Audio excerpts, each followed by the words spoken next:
Korean cinema just dropped another bombshell. When the midnight rumble rolls under the clouds, a mind-twisting game within a game is about to explode on screen. Folks, the twisted scheme hidden behind this family is truly mind-blowing. Are you ready for it? The story kicks off with our protagonist, Jin-seok. After repeatedly failing the all-important college entrance exam, his mental health starts to spiral. Hoping a change of scenery might help, his family moves to a secluded villa on the outskirts of town. But the moment Jin-seok steps out of the car, he's hit with a strange déjà vu. This moss-covered house feels oddly familiar, like he's been here before. Maybe on a stormy night, or in a dream. Standing beside him is Yoo-seok, his older brother, the family's pride. Yoo-seok has always been top of his class and the perfect son, helping around the house, setting an example for his younger brother. His only misfortune?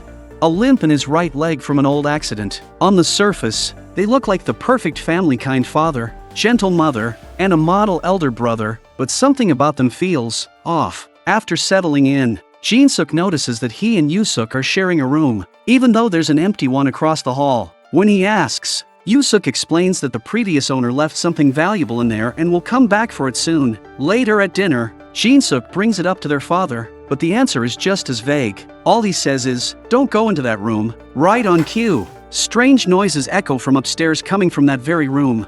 이거 무슨 소리지? 무슨 소리? 방금 위에서 난 소리. But everyone else acts like they didn't hear a thing. 맞네. 친구들 소리. This family was clearly hiding something. That night, as the house falls silent, Jin-seok relaxes with his headphones on until the noises return louder, more distinct. Curiosity gets the better of him. He creeps toward the forbidden room, his hand just about to turn the doorknob when suddenly, Yoo-seok appears and stops him, pressing his ear to the door. Yoo-seok insists there's no sound at all, then firmly steers his brother away. But did he really hear nothing? In the days that followed, strange things began happening at home. Every night, right around midnight, Jin-seok would notice Yoo-seok quietly slipping out of the room. Destination unknown. But the next morning, when Jin-seok brought it up, his brother flatly denied it. "I slept straight through till morning, never even left the room," Yoo-seok insisted. Then, with a sly look, he added, "Maybe you skipped your meds and imagined it?" While Jin-seok was still reeling from that, something even stranger happened. Yoo-seok, who had always limped on his right leg, was suddenly walking with a limp on his left. 형, 왜 오른쪽 다리를 절어? 장난치지 마세요. His explanation felt lazy at best. Who mixes up which leg they've limped on for years? The bizarre switch nodded Jin-seok, leaving him restless. That night, the unexpected finally came. The scene, Jin-seok, worn out from late-night studying, dozing off at his desk. Seconds later, Yoo-seok appeared silently behind him, picked up a mechanical pencil, and pressed the lead down hard. The graphite tip inched closer and closer to Jin-seok's eye. Just as it was about to pierce snap, the lead broke. Without a word, Yoo-seok turned and left. What Yoo-seok didn't know was that Jin-seok had been only half asleep and had seen everything from the corner of his eye. Shaken but determined, he decided to follow his brother. At first, Yoo-seok's limp looked normal, same old uneven gait. Then, in the next second, the man who'd been limping for over a decade walked perfectly fine.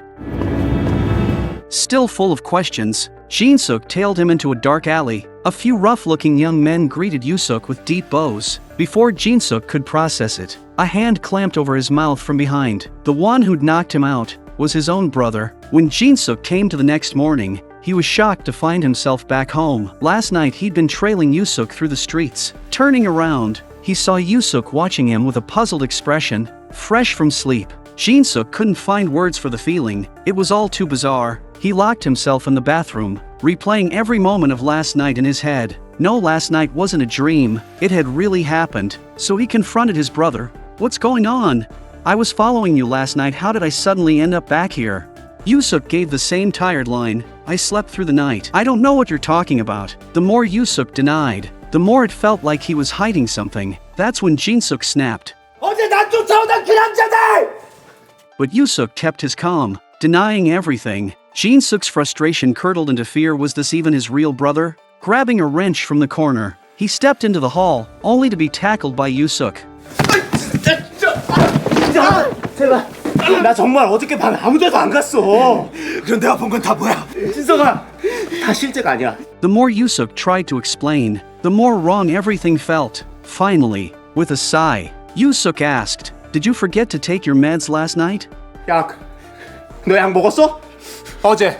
어? The question stopped Jin-seok cold because yes, he had skipped them. With his chronic mental illness, hallucinations weren't impossible. With no other choice, Yoo-seok swallowed a pill, murmured a few words of comfort to his brother, and left. Once Yoo-seok was gone, Jin-seok peeked through the blinds, watching his brothers walk until he was sure the limp was back to normal. He let out a breath of relief and returned to his desk, but as he bent down, his eyes fell on a tiny object on the floor, half a broken pencil lead. The sight left him stunned, because it meant one thing: last night was no dream, no hallucination, it had happened. Still shaken, Jin-seok hurried to find his mother, Jin-seok Amao, and told her everything: the strange events of last night and all the doubts swirling in his mind. As she listened, her expression slowly shifted into one of fear, as if she could hardly believe what she was hearing. Then, little by little, Jin-seok's words trailed off, and he became hesitant to say more. That night, he couldn't sleep no matter how he tried. As he stepped out of his room for a glass of water, he accidentally overheard something that shook him to the core. 아까 나한테 확실히 그랬다니까. 형이 자경이 아니라고.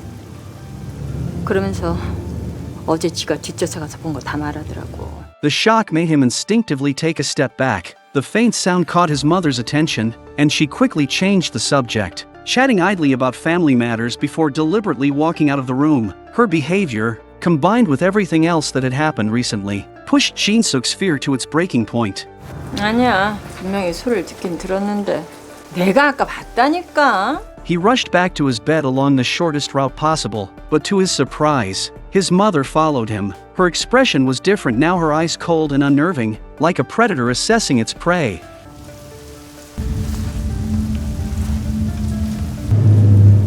이제 일어났니?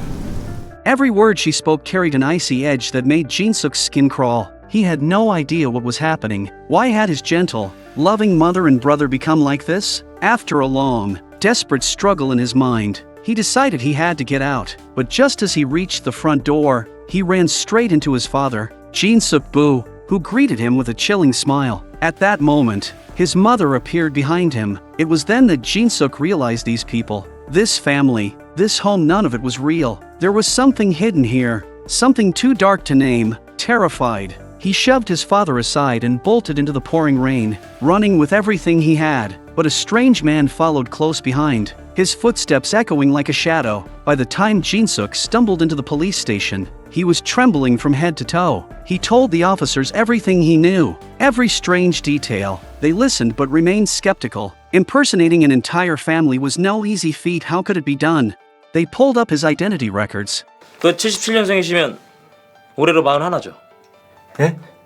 저 21살인데요. That was when Jin-seok froze. The calendar on the wall read May 2017. He was 41 years old. On the television, Moon Jae-in and Donald Trump were smiling as they shook hands. It was all real, undeniable. He turned slowly toward a nearby mirror. His throat tightened, and he swallowed hard as the reflection stared back a face far older than he remembered. From 21 to 41, 20 years of his life were gone without a trace. All this time, under some kind of hypnosis or manipulation, he had believed he was still a student preparing for college entrance exams. But what had really happened during those missing years?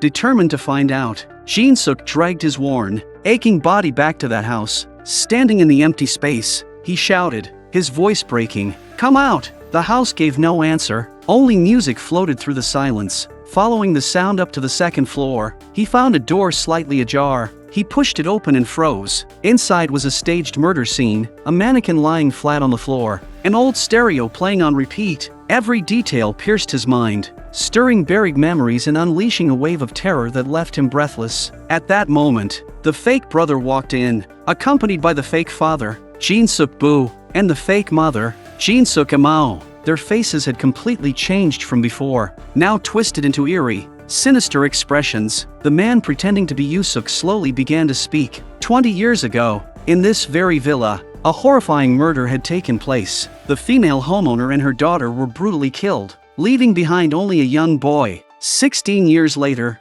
that boy had grown up, but the killer of the villa murder had never been found. Over time, the case faded from the public eye, becoming an unsolved mystery, but the grown-up boy had never once stopped searching for the murderer. Through his own efforts, He gained a respectable social standing and eventually hired a famous private detective to investigate day and night. One day, after tireless effort, they finally identified the true killer of the villa case, and that killer, he said, was none other than Jin-seok. That little boy who had grown up was, in fact, his fake brother, Yoo-seok. To uncover exactly what had happened that night, Yoo-seok subjected Jin-seok to brutal interrogation, but no matter what, Jin-seok insisted he had never killed anyone, and he couldn't even remember such an event. With no other options, Yoo-seok brought in a renowned hypnosis expert, Professor Choi, now posing as the fake father, Jin-seok Boo. Under hypnosis, they discovered that Jin-seok's memory had a gap. Professor Choi couldn't determine exactly what had happened in between, but his memories had stopped at the point just before the murder. They concluded that Jin-seok was suffering from stress-induced memory trauma. His mind had built a wall, a form of amnesia. The harder they pressed him, the more he resisted. Only if Jin-seok could be completely relaxed and relive the events of that night naturally would there be a chance to unlock the memory he refused to recall. Following Professor Choi's advice, they devised an elaborate play. Yoo-seok's woman would impersonate Jin-seok's mother, Jin-seok Amao. Professor Choi would play the role of his father, Jin-seok Boo, and the boy himself would pose as Jin-seok's biological brother, Yoo-seok. Soon after, under the steady, rhythmic words of Professor Choi's hypnosis, Jin-seok began to slip into the memories he did not wish to recall. In this hypnotic vision, Jin-seok was the youngest child in the family, and his older brother, Yoo-seok, was someone he admired deeply. They moved into that villa together and lived there side by side, day and night. In secret, they meticulously recreated the murder scene in the villa, striving for absolute realism. When everything was ready, they would wait for a rainy night, then guide Jin-seok into that room by accident, forcing him to relive the events and recover the buried memory in one blow. But things never go as planned. Under hypnosis, Jin-seok noticed details that aroused his suspicion. Those cracks in the illusion ultimately ruined the plan, leaving him still unable to remember the events of that night. To this day, he insisted he was not the killer. 난 아니야. 난 사람 죽인 적 없어. Hearing this, Yoo-seok erupted in rage, but he underestimated Jin-seok's will to survive. In a split second, Jin-seok threw open the car door, leapt out, and ran for his life. Yoo-seok saw him fleeing and drove after him, but in a split second, a passing cargo truck came out of nowhere and struck Jin-seok. Yet, it was precisely this accident within an accident that triggered the scattered fragments of Jin-seok's memory to come together again. The truth that had been buried for so long finally began to surface. 20 years ago, Jin-seok had a happy family, but during a trip, disaster struck. A car accident claimed both his parents instantly, leaving only his older brother in a coma in the hospital. The attending doctor told Jin-seok that saving his brother would require an astronomical amount in surgery and future treatment costs. At that time, Jin-seok had just graduated from high school and couldn't even find a stable job, let alone afford such expenses. Cornered and helpless, Jin-seok survived on nothing but bread, waiting for fate to decide his brother's life or death. Then, by chance, a private message arrived through an online forum. The sender seemed to know his exact circumstances and told him that if he killed someone, he would be paid a large sum of money. Even as an ordinary man with no way out, Jin-seok found himself unable to cross that final moral line. Taking someone's life to save his brother, it was a choice that felt impossible. From night until day, he sat motionless before his computer screen, wrestling with the thought, until, at last, he gave in to fate. He contacted the mysterious sender, who, over the phone, gave him the target's address. On a stormy, thunder-filled night, Jin-seok nervously slipped into the villa. When he opened the door, he saw the lady of the house and a sleeping child inside. That sight filled him with deep regret. He realized he couldn't go through with it. Just as he was about to leave, the woman heard a noise and came out. Startled, Jin-seok backed away, apologizing. 소리 지르지 마세요. Then the daughter upstairs also came down. Seeing the scene, she instinctively let out a terrified scream. Already frightened, Jin-seok only wanted her to stop screaming so he could leave. He chased her upstairs, but in the struggle, his knife accidentally pierced her. The mother, seeing her child fall, broke down in uncontrollable grief, screaming wildly. This sent Jin-seok into a frenzy, and in his madness, he killed her too. A tragedy beyond repair had just unfolded. After killing the two, Jin-seok descended the stairs in despair.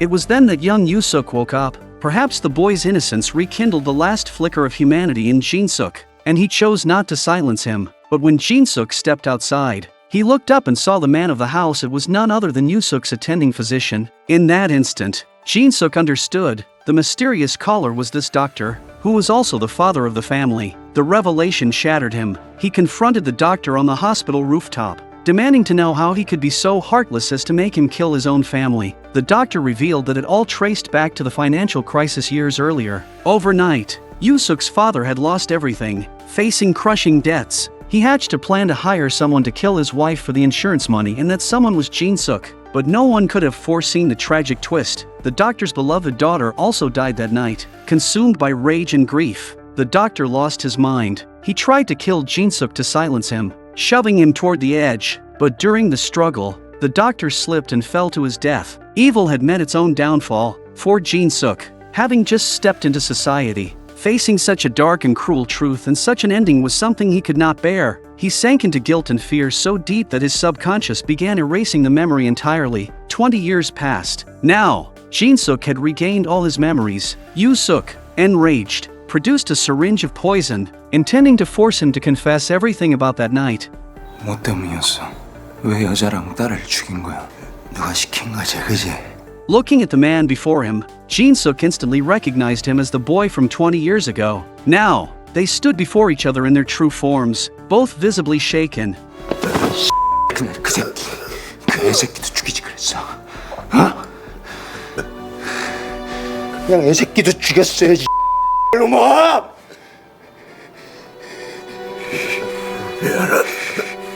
Jin-seok, filled with guilt, spoke the long overdue apology. It was an apology for his crime back then, but also an apology for keeping the truth from Yoo-seok, because the true mastermind had been Yoo-seok's own father. Jin-seok could not bear to let Yoo-seok live the rest of his life trapped in endless darkness. 그 죽은 여자 남편이 시킨 거야?